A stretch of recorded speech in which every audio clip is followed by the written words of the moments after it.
Hello and welcome to another Talks episode. I'm your host Teddy, and today I'm being joined once again by... Hayden. And today we can talk about the TMNT, the Mutant Mayhem movie. So, what do you think about this movie briefly? Well, briefly, this movie was very different to what I'm used to. I very much enjoyed it, but it's very different to what I'm used to.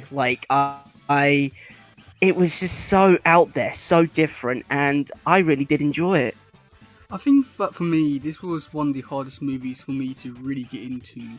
There's a lot of stuff which I really did enjoy and love because it's Turtles, and I've been following this movie for quite a while since they announced it and stuff like that. But then when seeing the trailers and everything about it, it was one of the hardest ones for me to really get into and really enjoy and be like, yeah, this is a great Turtle movie. There's also stuff which I do love, but this was one of the ones which really did make me question my love for the franchise. It's one of those ones that it's so annoying that I love it but I hate it, and it could be one of these ones that... Wow. Yeah, it's one... I mean, you have to keep in mind that I'm one of these people who loves the We Wish You Till Christmas, Next Mutation, the Coming Out the Shells tour, like really awful things that everyone hates, but I love them. And yet this is like the one thing which is like, okay, yeah, maybe no. I mean, it's one of those things like, even like now with the toys, I'm even still collecting those, and I've been collecting those for 20 years. It's, but yeah, Just wow. Yeah. Okay. It's really. You're sending shockwaves through me right now, mate. Like, literally, you are the turtle, like, you love the Teenage Mutant Ninja Turtles, and to hear you say that from my end just sends shockwaves through me. Like, you've been collecting all the collectibles, you've been with the Turtles for as long as I can remember. It sounds so weird when you say that, and it really does set the tone for how you perceive this movie. Yeah, it's like one of these ones which I want to love, and like there are things in this one which I do love, and I will be watching all the sequels and TV shows and all that do come out for this version of Turtles. But this was the hardest one, and I feel like you can understand where they're coming from with the ending of the movie with what they've done there. Okay, so let's start off with the animation. Now, this animation was a hybrid of 3D and 2D. Also looked like clay animation. What do you think about that scene? Or like, what do you think about the animation? The animation, I have got to say, I am very taken back on this animation style approach for this movie. It's very stylized, in my opinion. When I first watched the trailers and when I first watched the movie in person, I gotta say, this was a very different approach to what I'm used to.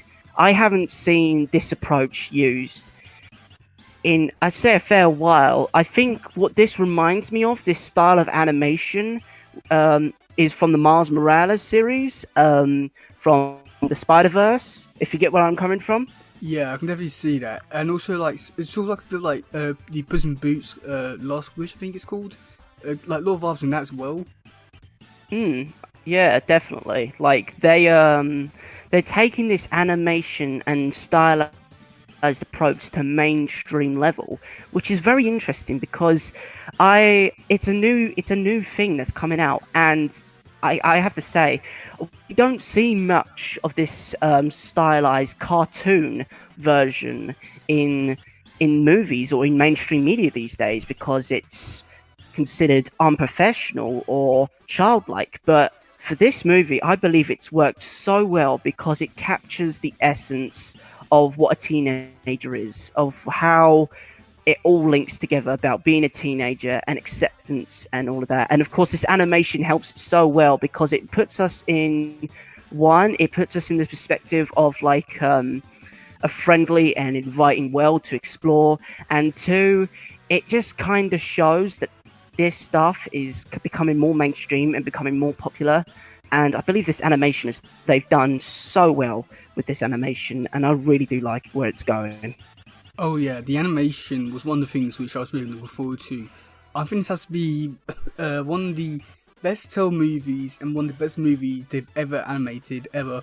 The animation is just so beautiful, like clay animation but not, and there's like so many different things, but you can't really explain it because what it is, but it looks so visually appealing, and also like all the little like line details in the backgrounds, the details.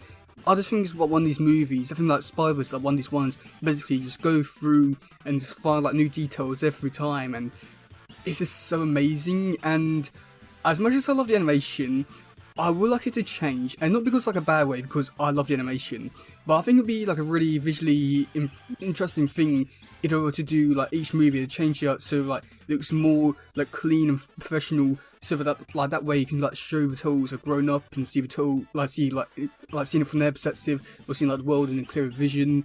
I think there's like a lot of like stuff they could do with this, and yeah, okay, That so sounds good. That sounds like a really good idea. yeah, but I doubt they'll do that. Okay, Master Splinter. Oh boy, this one was a lot different compared to the ones which we've seen before. What do you think about him? Well, Master Splinter, I gotta say, I'm really taken aback on how they've portrayed Master Splinter and how they've just created this more friendly version of him, this more caring and fatherly figure of Master Splinter. I say that because from the movies and the series that I've been watching about the Turtles and getting into it, as they say, this Master Splinter that I know is a very headstrong, he's very stubborn, and he's very hard on his students, his sons, because he wants them to be prepared for the dangers out there in the world. For Master Splinter in the movie, he does have the same mentality about how humans are bad, and slowly he gets over that over time. But he is very caring, he's very loving, and he does so much for his sons. And it really does show how much he cares for them by doing so much for them. Like, he wants to keep them safe, he wants to protect them, and it's just a really more caring figure. And from like a different perspective, from a person that doesn't know much about Teenage Mutant Ninja Turtles, I really did enjoy this version of Master Splinter because he's caring and he's much more loving. I don't know if it may be different from you on your perspective. I don't know if you've got any opinions about this, but from me, I really did enjoy how they portrayed Master Splinter in this version. I mean, for me, I did enjoy this version. I know for the majority of versions of Splinter, he's always been like the sensei type character, which I've enjoyed because like there's a lot of stuff which you can do there, depending how much they go into it with the ninja stuff. And in the most recent version of Turtles Rise of TMNT, where they changed like nearly everything, and Splinter was like much more laid back, lazy, and stuff like that. I'll say like his charm on that worked really well, and like seeing like that sort of stuff be brought over into this version, being him like more of a like dad type character, I think that worked really well. He was had a lot of good moments, really great scenes, and even his like motivations with keeping them behind because he hates the humans, and even his like own views in the world compared to like Superfly's, I think is so interesting, really great, and just makes it like a really compelling story. But I just say that being said, Jackie Chan, I just don't think he has the voice for Splinter, and I think it's more. I think like for this version of Splinter, it's more just like, oh, it's Jackie Chan, you know, and not really thinking too much about Splinter. Because in the previous version, even though he was more laid back and stuff like that, which I don't think is like necessarily a Splinter, which should be like, yeah, that's Splinter. But he had the voice for being Splinter, and when he did eventually come around to being like a Splinter type character, it worked really well. But I feel like with this version of Splinter, he's really great for being the dad, but he just doesn't have the voice for being like the Splinter or a Splinter. He's more like a dad than Splinter, if that makes sense. I don't know what you think about his voice or Jackie Chan or anything like that. Yeah, I understand where you're coming from because I've known you for quite a while, and you grew up on Master Splinter being a warrior. He's headstrong, he's stubborn, and he's built to be a warrior. And that's how you've grown up to know him. But from me, who's just getting into the Turtle universe and learning about it more and more, it's kind of a nice change of pace for once, which is quite nice. and it's nice to show that they're taking different avenues on how to portray Master Splinter as a caring, loving father. Yeah, I mean, I feel like there's like However, more interesting things in I it. yeah, of course, the voice actor Jackie Chan, I think he's a great voice actor. I grew up on watching his movies and the movies that he's been in, like Rush Hour, really good movie. If you haven't seen it, go watch it. It's really good. But yeah, literally, I think he's a great actor. But yeah, I do see where you're coming from there, Teddy. Just seeing how the fatherly figure doesn't suit him because you're used to like the badass ninja warrior of Master Splinter, and this is a different perspective on how he's being more caring for his sons. So I do understand where you're coming from that perspective. No. And the problem isn't with him being a dad, because I do feel like there's a lot of really great elements of that, or that side of his character, and I do think that like made like actually give him more of a personality and makes him more likable. I think it's just more his voice that doesn't really like suit Splinter. I think that's my point, is that he doesn't really sound like a Splinter. It just sounds more like a generic dad type character, like not really a specific character. I think that's my point, is that it's just not like the voice which would suit Splinter. But going into the Turtles. Got ya. But going into the Turtles now, they were very interesting. They have new personalities, and and it's actually the first time they've actually been voiced by teenagers. What do you know the Turtles? The Turtles, I thought they were so cool. I really did enjoy how they've portrayed the Turtles. Because they're teenagers, I feel like I can relate to a lot more of them. In a way, like they are learning their way throughout the world. They're learning and they're growing up, and they don't know what to do, and they're trying to find their place in the world. And just seeing them grow and try and develop, it really is relatable, because it's from a perspective that I believe most of the audience can understand and grasp. Like, they're teenagers, they don't know what to do with themselves, they're trying to figure out where to go in life, and they want to be accepted for who they are and for what they will become. And I just feel like it's really relatable, because I've been there, I've done that, I've felt what they felt. And it's just really cool how they've managed to get the characters and the voices to come together in a way that you can feel related to them. You are somewhat understand where they're coming from a perspective. But yeah, I really did enjoy how they brought these characters to life in this one. There, I feel like they're more lively, more relatable, if you get where I'm coming from.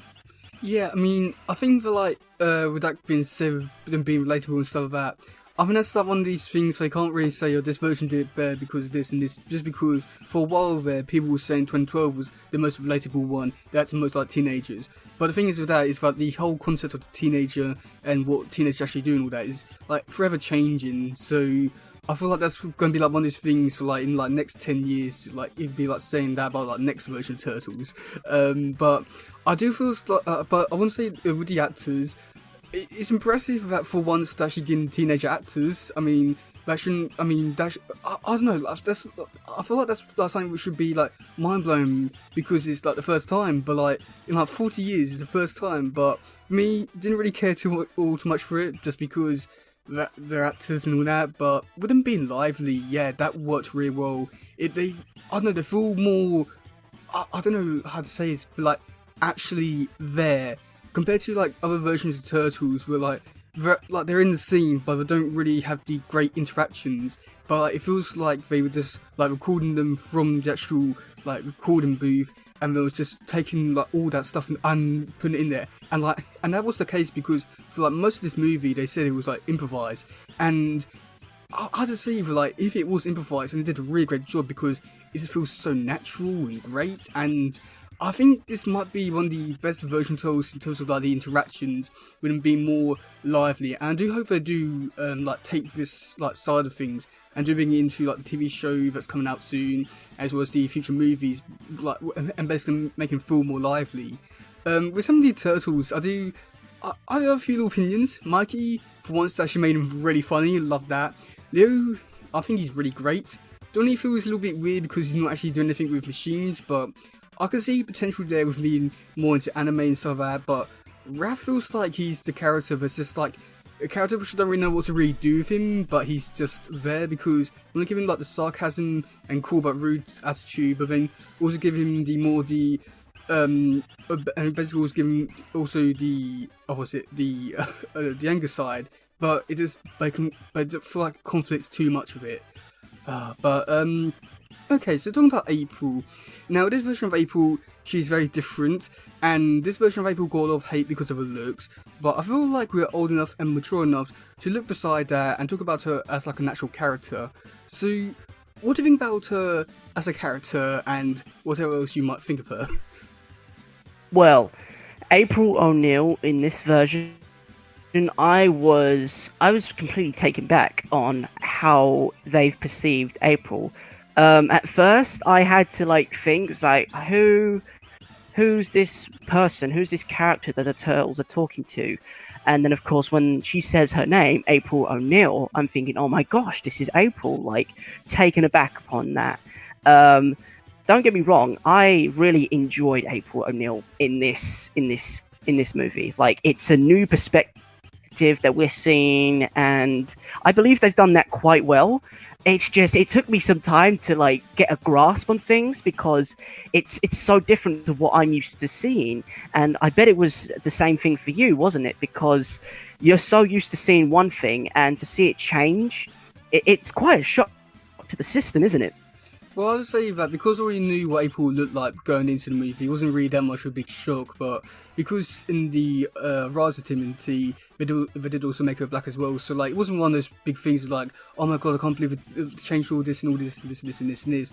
Like some people like made a really big deal about it, and you know, it's understandable because they had changed a lot, but I just don't really understand like why all the hate was like where all the hate was coming from, but I can understand why people would like feel hate for this one because of how different she does look. But I think that like she's like a really great character. I feel like I don't know. I love her look. I think that she has a really great look, and I think the only thing which I didn't really like about it was her like hair. But I think that's just more of a preference thing. What do you think about her personality and involvement in the movie? Yeah, that's it. There we go, we got it.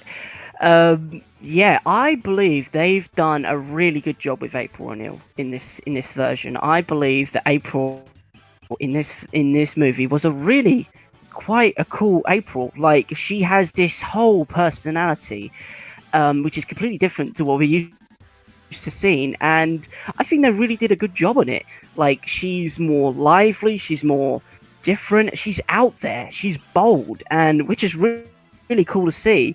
Unlike the usual April that I'm used to seeing, and probably what you're used to seeing too, like the April in the other series is really laid back, but in this movie, she's really taken a turn. She's like really out there. She's really bold. She wants to be seen. She wants to be heard, and she does so much for the turtles in this one as well. She's like trying to help them out, trying to become accepted, and trying to become out there and mainstream to everyone, and just to get out there. And to be honest, I am really, really pleased. Like it's so refreshing. It's really cool to see how this character can be changed, and I don't want to say upgraded because you can never replace the old April Neil. The April Neil that we all love and know will always be the same. But this version of April O'Neil, I really like, and I'm hoping for like future movies or future series they take this and they expand upon it, because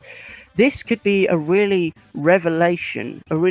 cool revelation for this character, and just to see where it goes, to see how she would grow and develop with the turtles, and to see how it will all unfold in the future is really interesting and something to be excited about, I think.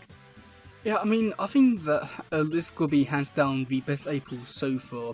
I think she has like so much reason to actually be in the story there, and not just because oh yeah, the Turtles found her one day and helped her out.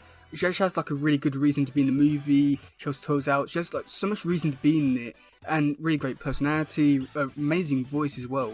And there's so much which I do like about this version of April, and I feel like they've improved upon everything which has come before and improved upon it into this version. I do feel like there's like certain elements which they could improve upon, but the only thing which I'd have to say, and I feel like you might agree with me on this one, but at the end of the movie, when the Turtles do go to school and all that, she basically just becomes like it's not really that important anymore. She's just like another character there. She doesn't really have that connection to the Turtles anymore, or being the only person that can help them out, or like get them out to the public or anything like that, or even get them information. She's just like another character now, and I think that's the biggest problem which they made in this movie, or like biggest mistake, or no, I'd say like one of the biggest mistakes, because they made April just really unimportant now. What do you think about that, or have you not really thought about that?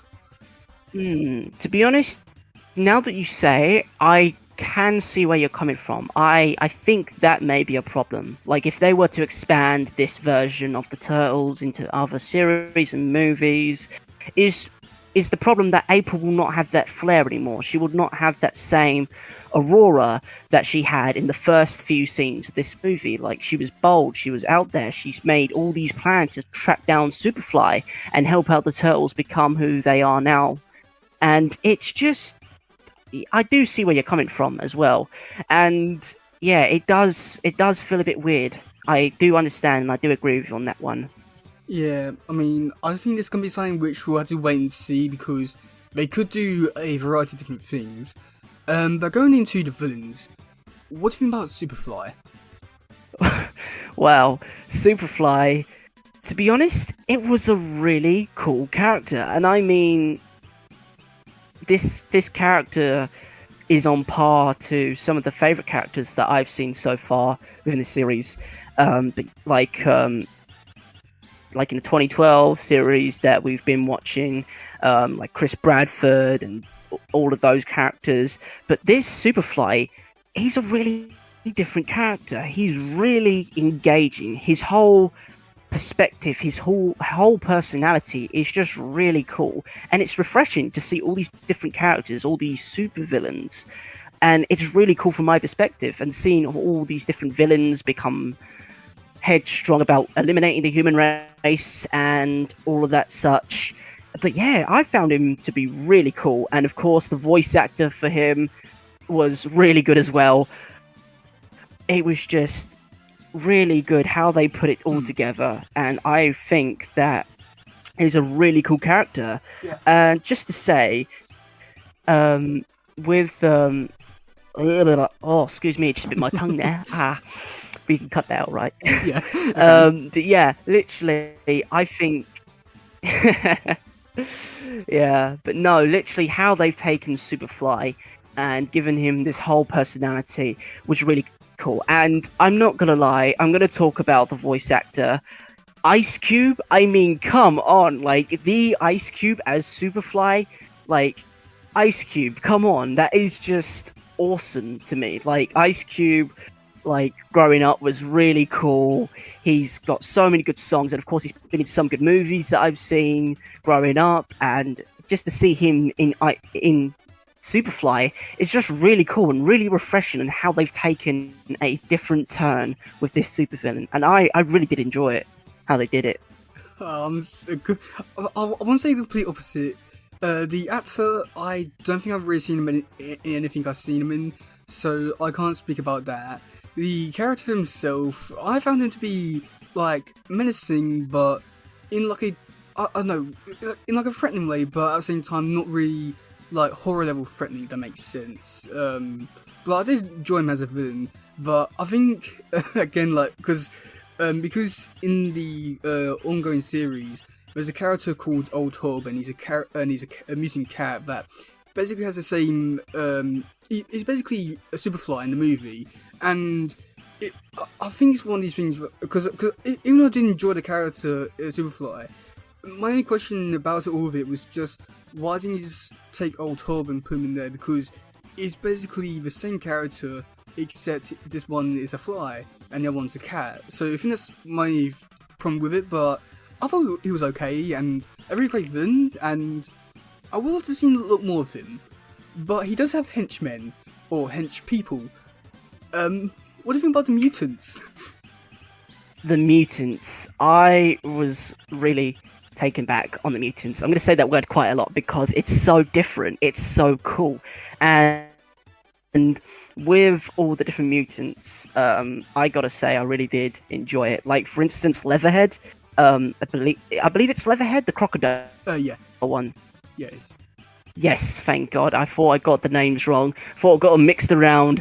But no, literally, I really did enjoy Leatherhead because of the accent that the character has. Sorry? Well, no, well, I was going to say, and it's just Leatherhead.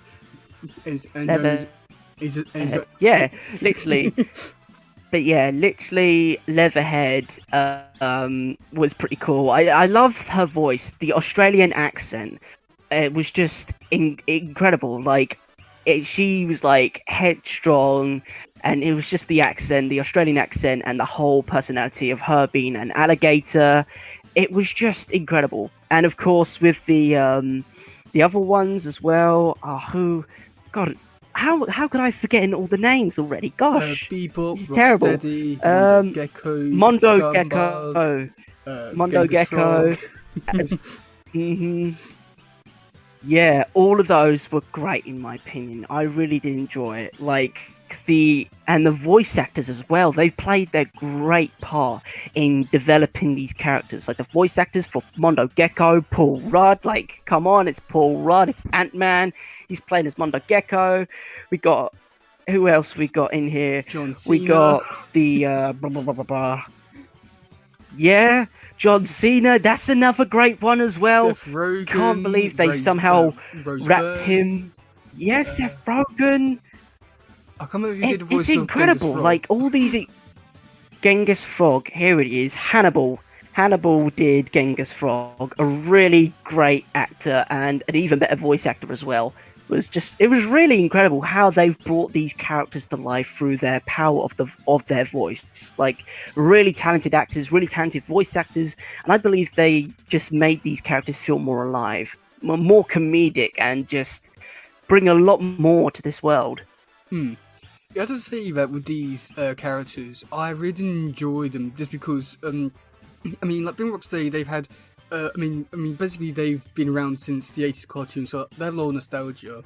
But like with other characters, this is like their first time appearing on the movie, and I was so excited to see Leatherhead, Wingnut, who else, Genghis Frog, and like all those mutants. And a clear standout one for me was Mondo Gecko. Need I say more? But yeah, like they were so amazing, and I just don't know what to really say about them. Just because my biggest problem with it is that they didn't really feel like they were like actual characters. They just felt like they were just there, and they did some cool stuff. And I feel like some big, I mean, like really good examples is like Wingnut, Genghis Frog, Ray Fillet. They just say like a few lines and that's it. And I feel like if you take those out of the movie, exact same movie. So I think that's like my biggest problem with it is that they don't do enough. I wish they actually did more than just appear and just did it because like the actors are playing them. But I really did enjoy them. Okay, so yeah, so should we talk about some action scenes now? Let's do it. Okay, so the garage scene. Do you have anything to say about that scene?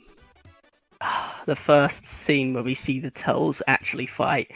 I'm not gonna lie, I was in hysterics when they were first fighting, because this is the first time they're actually trying to fight crime for once, and it was very funny, and it's a very different perspective from what we used to be seeing. Like the Turtles, they've already learned how to fight as a group, they know all the ninja skills and all of that, and how to communicate. But in this movie version, we see them trying to talk to one another as they're fighting, and I'm not gonna lie, I really enjoyed it, how they use their different skills and abilities to take down the goons and all that. But yeah, it was just really funny, and some of the lines, I can't remember all of them, but they just made it so much better. And Yeah, it was just so funny how they've rigged that together. It was just a really cool little start scene just to like get us hyped for what's to come. I mean, I was quite the opposite. I mean, I really did enjoy it. I found it funny, but when I first watched this and I was seeing this, I was like, "Oh, so this is where we are with the turtles." But I don't know how to fight. I don't know how to be ninjas. The first time I watched it, I was quite annoyed because they weren't really what I was expecting. I mean, I wasn't really expecting, like high level action, killing people, but I was expecting at least a bit more competency other than just Yeah. somewhat just go around hitting people. I think that's like really annoyed me the first time, but like looking back on it now, it's just like it is funny, but I think like the first time I didn't know I was expecting a lot more because I was watching the trailers and you do see them fighting quite well, and seeing like here it's just like, huh, okay. So the next one I think is possibly the best fight scene, the no diggity fight scene.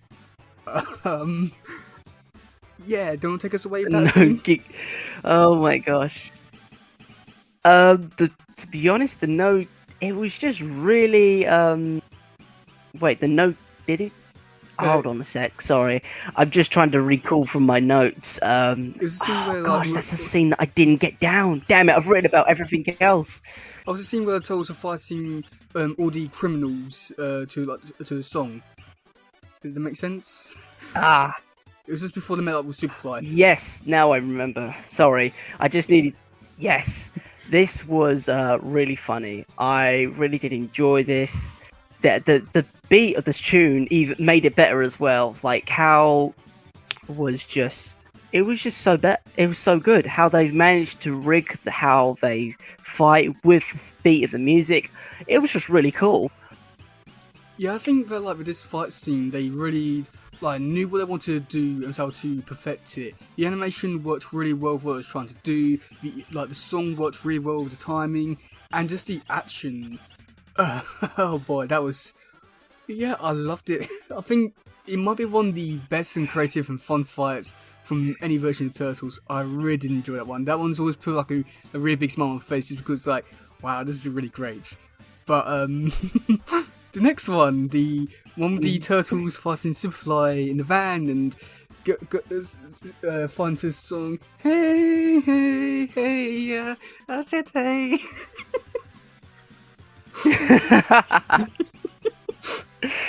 Oh, sorry. Just yeah, that one. To be honest, I that was so cool. That I found that really funny. Like I was in absolute hysterics again with that one. And when they're all in the van, they're singing the song, trying to get along together.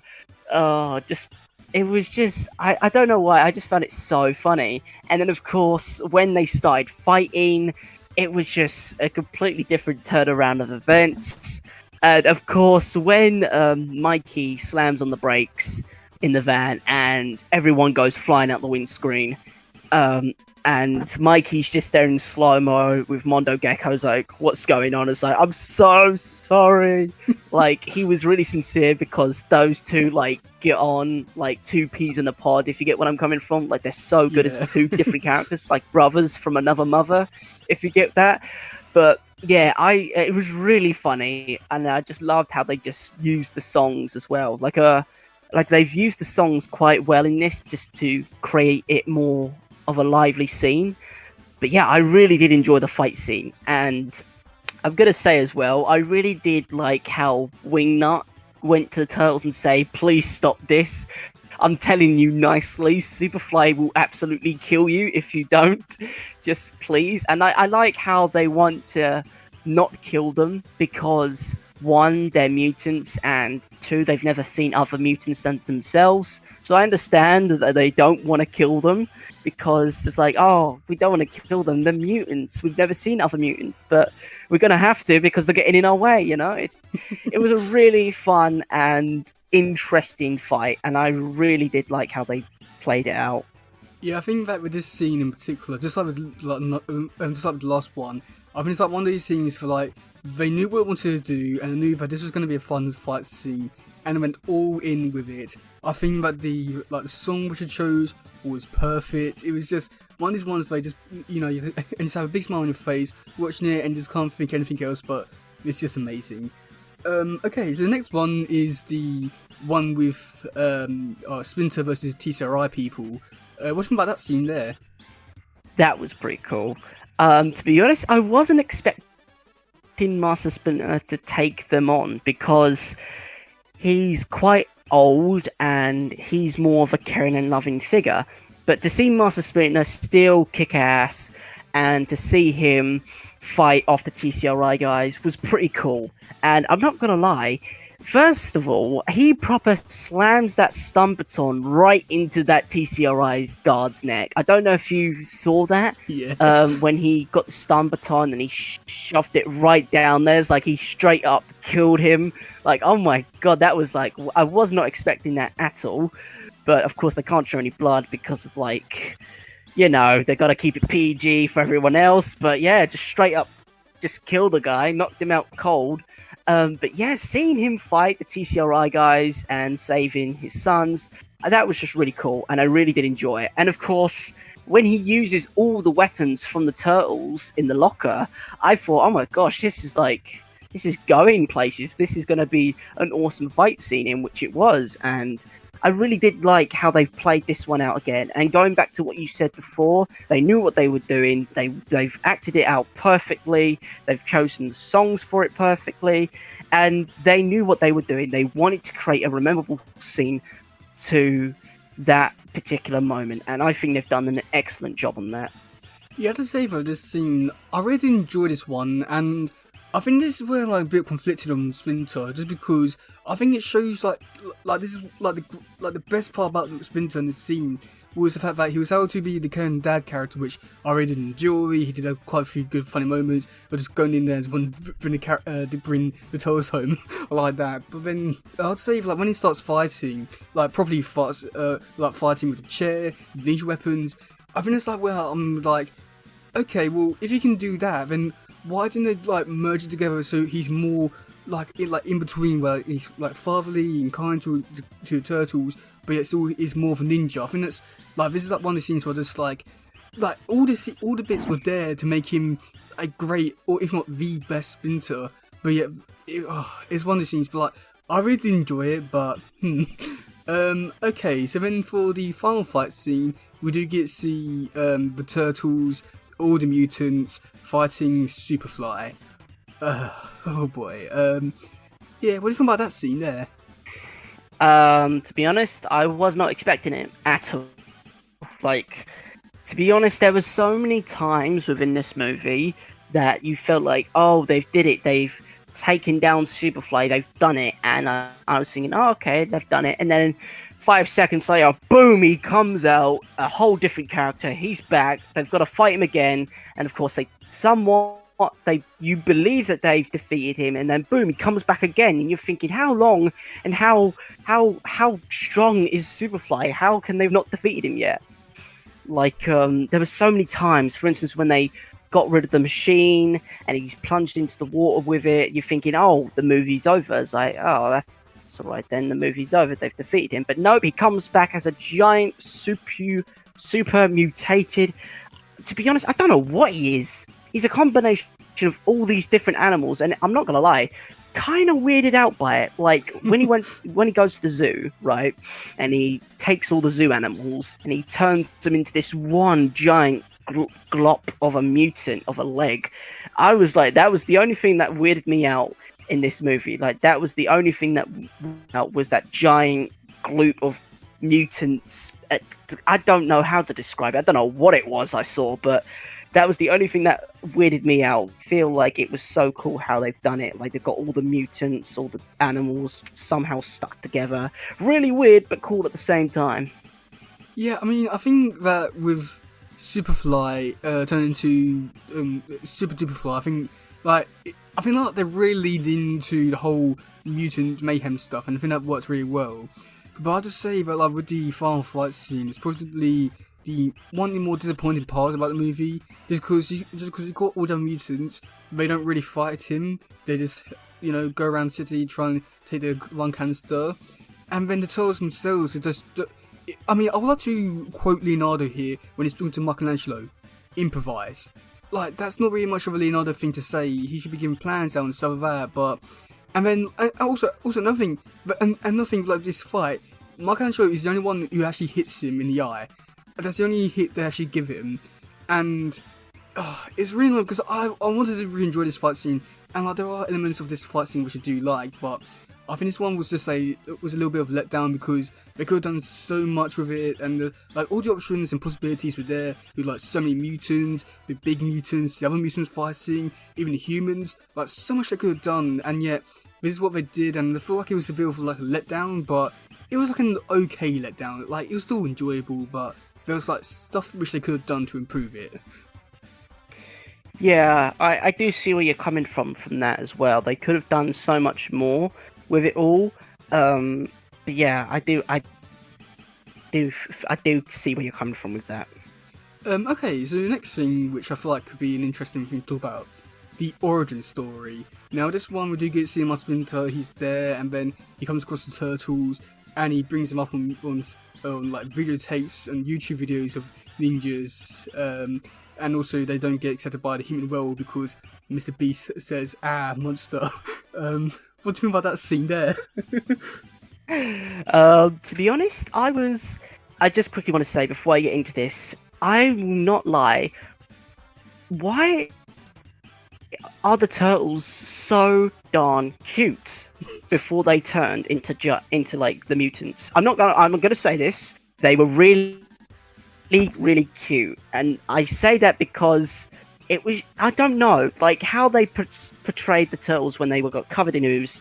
They were really cute, and I can't lie, I did go, like, look at them, they're so cute. Like, how can they turn out to be giant Teenage Mutant Ninja Turtles going to fight crime in New York City? Like, come on, they're so cute, you know. But yeah, I don't know if you found them cute. Just from my point of view, like, they were just so little and so cute, and of course the animation and the graphics for them really did a huge favour for them. I don't know if this is what you picked up on. I mean, they were cute enough, but I feel like I'm not really that like, type of person to be like, aww. I'm not really that type of person, so, but, you know, I thought they were cute enough. Yeah.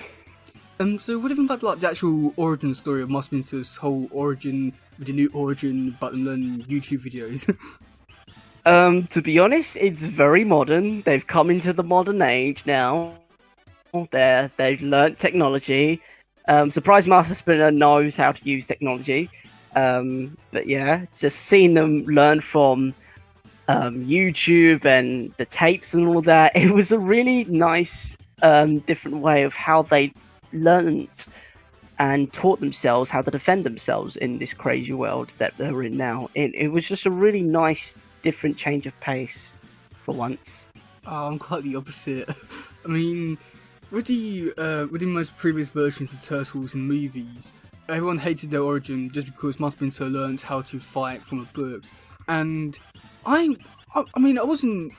I'll say this. I didn't hate it, but like, I found it to be enjoyable and like a new version of it, which I did enjoy because of how creative I was able to get. And I have to say, a little bit realistic in a way. Now, this version, it annoys me because, like, they're not ninjas whatsoever. I mean, at least with the one where they're reading the book, you can actually understand how they have to learn ninjutsu. I mean, sure, sure, actually, you learned it from a book that like came from the sewers and out of nowhere. But at least I'd say that's somewhat a little bit more realistic. But then watching YouTube videos, it just doesn't really seem realistic whatsoever, and it was just basically saying, oh yeah, I see Ninja Turtles, I'm a ninja now. That's, but I don't know what to really say about it because I did find some bits enjoyable with him going up to the surface. For that, really great. Must have been to showing off his like dad's side with him dancing with stereo. How did he get stereo? Who knows? But like them learning it from like tapes and YouTube videos, I'd say it's the most unrealistic thing in it. And I know like it's Ninja Turtles, but oh my god, it's again like another one of those things where like I enjoy most of it, but then like there's one little bit there where it's like, oh come on. Wow, this really does show. This really does show like you're becoming like annoyed with it. This is like very new to me. This is a new side of you that I've never seen. Yeah, it's one of those things like I want to love it because like there's a lot of stuff which I do like about it, but then and there's a few little bits in there, but like, oh come on. Okay, so then I found a few things. TSRI, what do you think about Sympho Utrom and all that stuff? First of all, one, I thought the Krang was going to be in this movie. Like, straight up, when she said Utron, I'm thinking, hold on a minute, why is that name so familiar? Like, I swear I've heard that name before. And I have, from the series that we've both looked at, the 2003 version, where the Utron are in it, and I'm thinking, oh my gosh, are these the Krang? Are these the Utron? I'm thinking, hold on a minute, is this going to open up to a bigger story? But no, I think they're just regular old humans, which was a shame. But yeah, Cynthia Utron, really interesting character, very different. Even though she wasn't in for many scenes, she really played out her power role in this. Like, she knew what she wanted. She wanted to create super soldiers from the mutagen, and it's kind of like a weird thing because when she said that, it's like, hold on a minute, it's not Shredder saying that, and we'll get to Shredder in a bit, but it was really weird how she wanted to do it instead of Shredder. So I'm a bit taken back by this. So I'm in two minds. I'm conflicted about it all, but I believe that is a really good character all in all, though. You have to say that with Sympho Utrom and its whole Tesseract thing, I think it's a really great thing just because they set up a lot of really great mystery with this universe, with stuff like Black Stockman, the future, Shredder. I think like what they've done here was a really great job. The only thing which I will say, this feels a little bit weird that like she's she's not really a main villain, but she does take up like a majority of the time, or like a majority of like story elements. And I think like what they've done here is like really great and interesting. Where like they'll set up things for the future, and they will actually be expanded upon it in the future, which I'm looking forward to. But it just feels so weird like it was placed in here. But yeah, okay, so let's talk about the end credit scene first before we do go into the ending, because I feel like the ending we do have a lot more to say. But the end credit scene, we do get to see the Shredder. What do you have to say about that? To be honest, I really wasn't expecting the Shredder to appear. Like, when he did, I saw his helmet, I saw his cape, he was looking over New York City, and I'm thinking, oh my gosh, you are gotta be kidding me right now. Master Shredder in this version, like, you can't just drop a bomb like that after you've had a movie like that. Come on, like, you thought that was it, but no. Master Shredder gets called in to hunt down the turtles, and I'm thinking, hold on a minute, what? And it's kind of like messed with my brain a bit, and I'm not too sure what to say at this point. I mean, I really do enjoy it because I feel like the way they went around it, introducing him to be like set up for the next movie, I think was perfect. And the way they went around it with the lightning, just seeing the back of him, amazing. The only thing with this though, is that a game like with April is that like it's gonna be weird to see what we do with his character going forward, just because it doesn't have like much of a connection to the Turtles or Master Splinter, because like some people theorizing that Master Splinter's origin could be a little bit of lion, and it could have something to do with Yoshi. But like, if that's not the case, then it's gonna be weird to have Shredder just gone in there and fighting the Turtles. And I do think that like, with what they've done with the Turtles going forward for this universe, it's going to be so weird with how Shredder's going to be fighting them and going around it. I think this is my biggest problem with it, is that like, they haven't really thought about it going forward in terms of how it's going to really work out, but I don't know, I think it's going to be like another one of those like wait and see type situations. But okay, let's talk about the ending.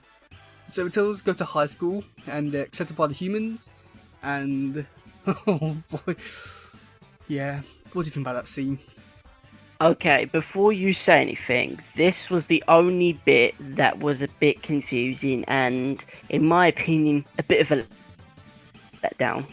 And let me explain why, before everyone starts losing their mind. Because so far I've really enjoyed the movie, but when they get accepted by the people and they go to high school, I kind of just lost the sense of the whole perspective. I really did. And the reason why is because I thought they were going to be accepted by the humans and they were going to go back to the sewers and become the Teenage Mutant Ninja Turtles. They were going to become the crime fighting force, as we all love and know. But now they've been accepted into human way of life. They go to school.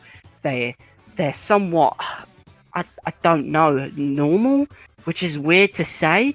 But this is where it becomes so tangible. Like, what's going to happen?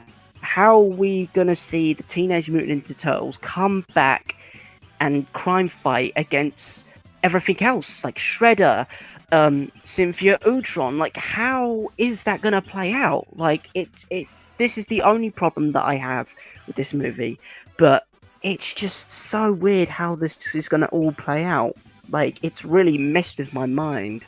Yeah, I have to say that like this was my biggest problem with the movie, and I feel like where it starts is like at the end of the Superfly or Super Duper Fly, whatever its name's called, and all the humans accept them. And I feel like that was like the biggest mistake, just because I feel like that's more of a build-up thing which you do need, like seeing, because I think like what you should have done is have all the humans like be against them, and then like in the next movie they try to win them over, and then for the third movie they do actually get accepted. I think like that's the biggest mistake which I made, is accepting them too fast. And I think like it doesn't really have that big emotional impact now. The Turtles like don't have to go through all these different trials now to like really earn their place in the world. And I think like going forward, like with Turtles being in high school, I think like there's a lot of possibilities and options there for them to tell interesting stories and new ones.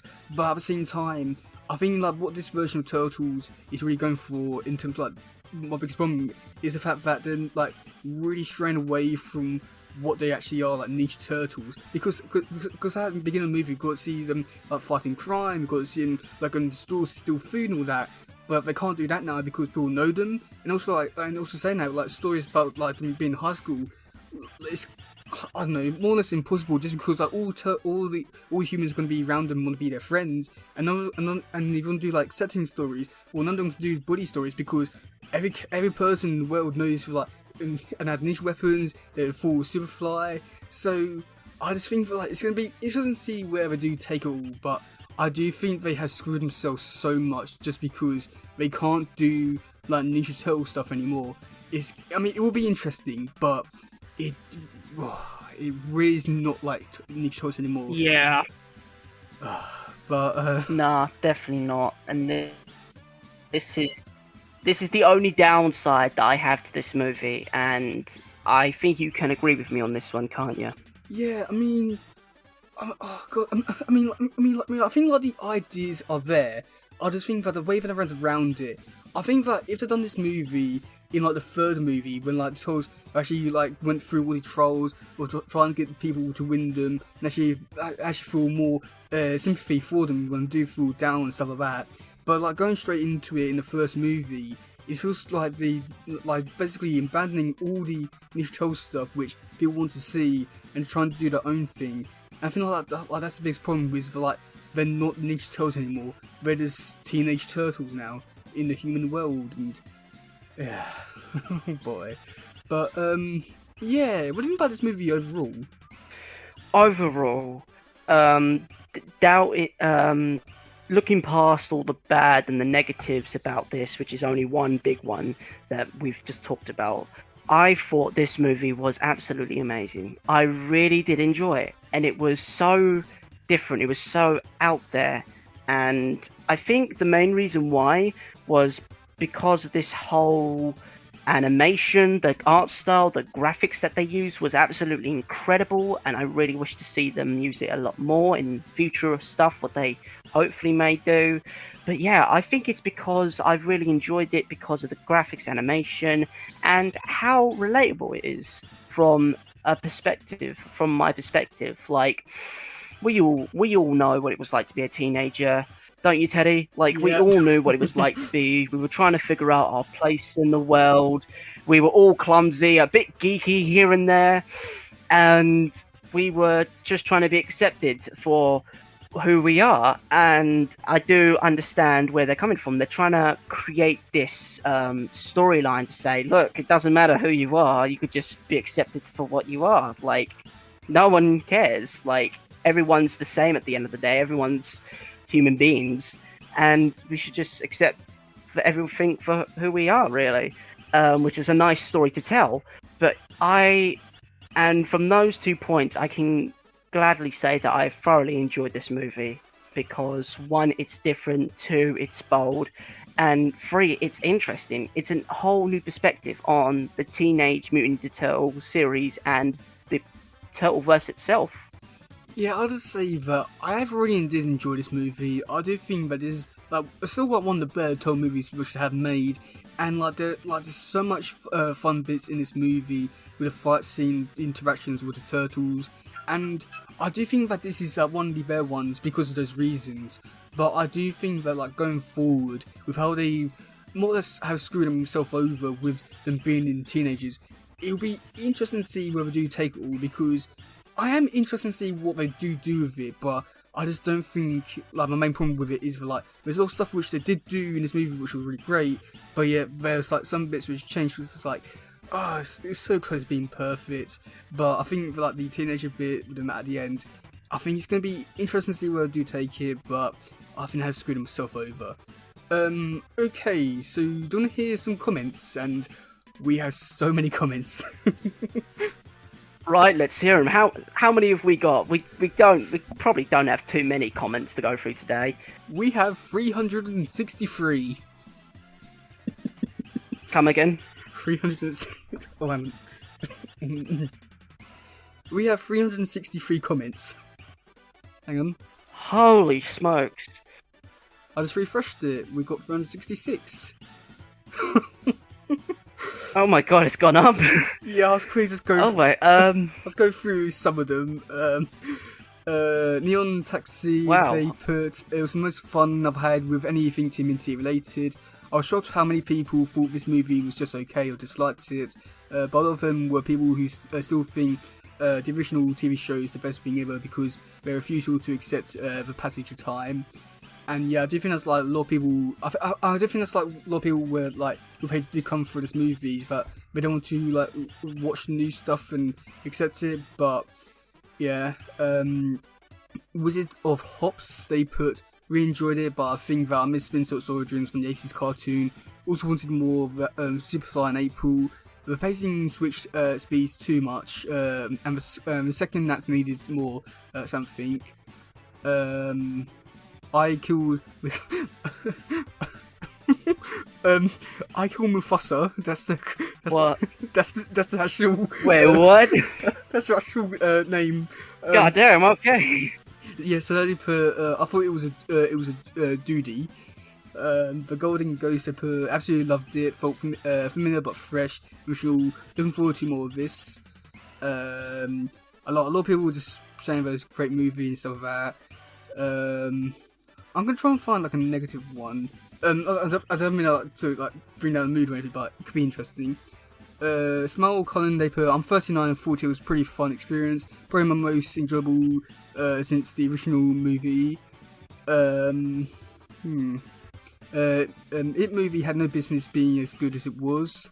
Sorry, 8 out of 10. Where are all the negative ones? Actually, I was surprised how many people actually enjoy this one. There isn't any. Well, I had to say because there's there's a lot of people who hate this movie, and I really disliked it. But yeah, I must admit, I'm quite surprised that. Oh wait, I have found one. I don't want to say the name because I feel like I'm going to say it wrong. So, but this person has put, I hate that they get accepted into school and hate this version of Spencer. I want to say that I can relate to them, but I just don't want to relate to them. Matthew put, I give it a 3. Your mum's out of 5. Your mum's. Oh fuck! Well, that's a new one. Wow, I was not expecting that. Okay. Wow. Okay, Oh, talk about jeez. two last ones, which is some negative ones, I'd say. So the first one is from Timothy, Mikey AC. They put wasn't bad, but definitely not my favourite. Some of the jokes were kind of cringy, and April vomiting gag was drawn out too much. I did like the animation, the plot was pretty good. Looking forward to a sequel in series. Yeah. Um, and then the last one is from Rancid. I'm not said it wrong, but they put. I think it's overrated. Like it was good. They nailed something, like some things, and missed a mark on some things as well. It acted like it was amazing. Had a great art direction, action scenes, had voice acting, and dissing characters. In my opinion, didn't really like the story. Getting accepted by society makes no sense. Stakes were way too high. Romance is gross, and the fact that they weren't really ninjas was a letdown. Um, yeah, that's another thing. What do you think about Leo and April dating, or sort of maybe dating? Oh my gosh, right. To be honest, it took me a while to understand it, and I'm not gonna lie, it was a bit cringe. I'm just saying that straight up, even though it wasn't as bad as some other material that I've seen, like from other series where it's like really visible. But yeah, it was.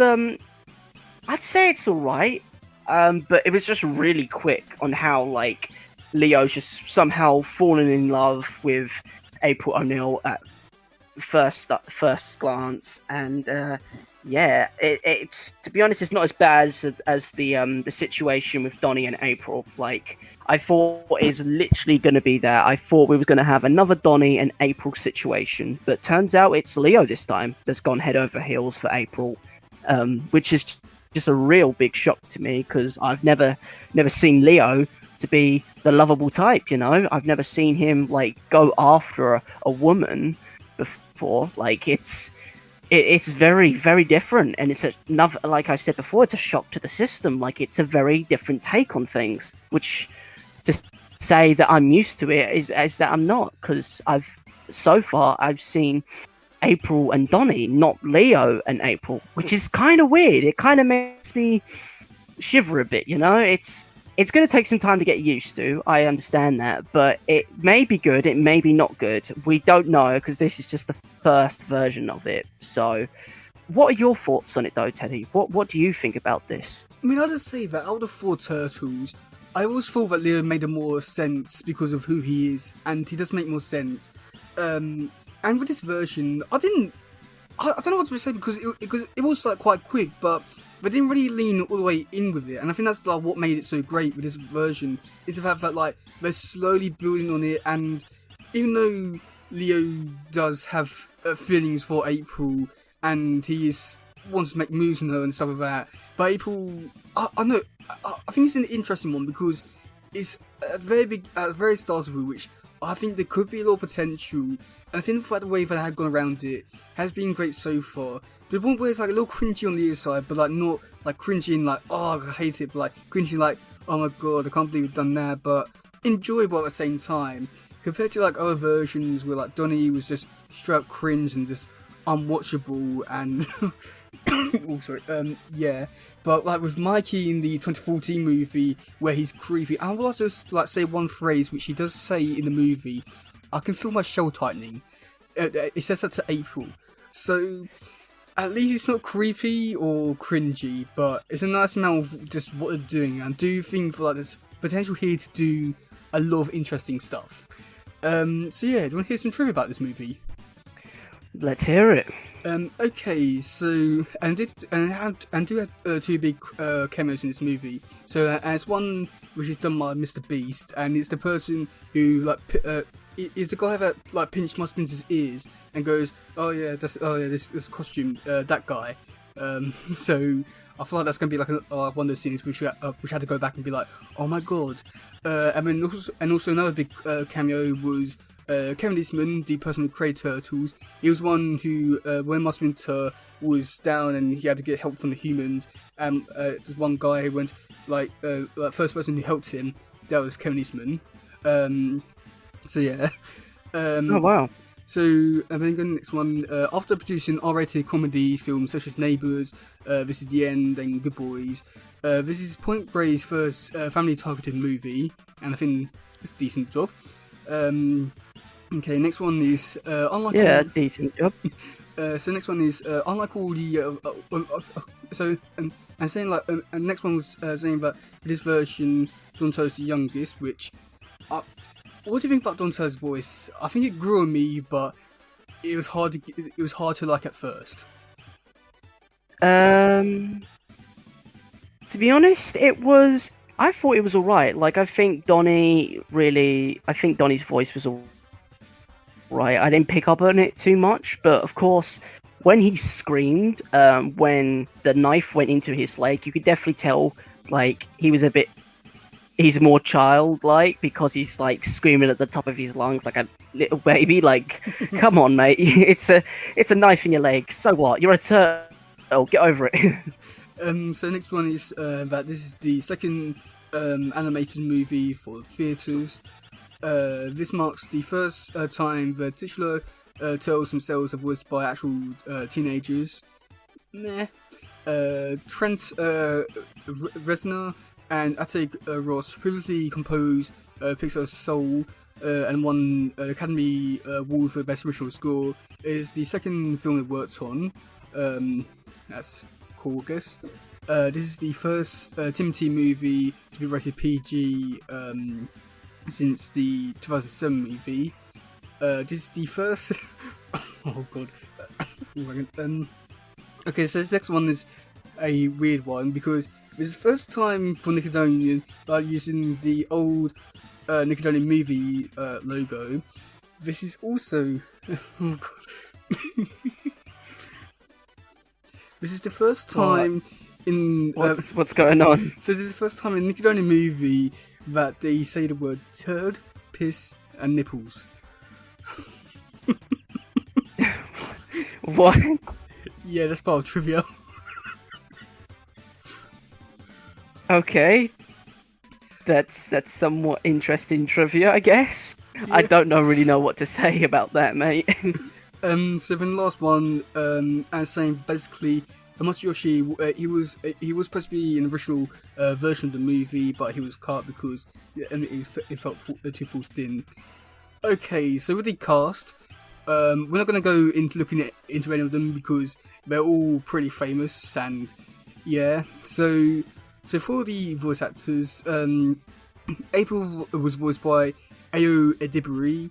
Cynthia Utrom voiced by Maya Rudolph, Donatello voiced by Michael Abbey, Leonardo voiced by Nicholas Cantoon, Michelangelo voiced by Shimon Brown Jr., Raphael voiced by Brandy Noon, Splinter voiced by Jackie Chan, Superfly and Super Duperfly voiced by Ice Cube, Bebop voiced by Seth Rogen, Genghis Frog by Hannibal Buress, Leatherhead by Rose Byrne, Mondo Gecko by Paul Rudd, Ray Fillet by Post Malone, Rocksteady voiced by John Cena, Scumbag is basically that character had a few different voice actors, but like they weren't like famous people, they're just some random people. Wingnut voiced by Natisha Demetrio, Bad Bunny voiced by Michael Baduluco, I know I said it wrong, Bald Bronson voiced by Dempsey Paparon, I know I said it wrong as well. Baxterman voiced by Gonzalo Esperitito, I know I definitely said that wrong. Just don't question me on that one. Normal Nate voiced by David Fasuto, Short Nate voiced by Mara Wang. Oh god, I know I'm saying a lot of these wrong. Spire voiced by Derek Wilson, and Topi Tom voiced by Danny Masterocco. I know I said a lot of those wrong. But yeah, do you have anything else to say about this movie, or are you sort of done with this one? To be honest, I think I've said everything that I've needed to say. I don't know what else to say. Have you got anything else to say? I'm trying to look over my notes and trying to think what else can we squeeze in this podcast today. But I think I'm done. I don't know what else to say. Unless you've got something in the tank that we haven't talked about yet. Yeah, no, I mean, I feel like I've said all I wanted to say, but I feel like I'm just going to keep going over and over the same things which I said before. And I don't want to sound like a broken record or just hating the movie just because, but I said what I wanted to, but I've really enjoyed this one. Okay, so for next week's episode, we're going to be talking about the episode Mazes and Mutants from the 2012 show. So, what do you think is going to happen in that episode? Well, to be honest, at this point, I'm not too sure. After this huge podcast that we've done this evening and looking over this movie, the movie's just taken over my whole imaginative process, and I don't know. I really don't know. After seeing this movie and going back to the 2012 series, it's going to be a big jump, but yeah, I really don't know. Okay, I mean, it's fair enough. Yeah. If you don't get the podcast, you can leave a comment on YouTube, Reddit, Facebook, what else? Anchor, either as a text message or a voice message. But yeah, I've been your host, Teddy. And I've been Hayden. And we'll see you all soon. Goodbye, yo. Bye. Bye.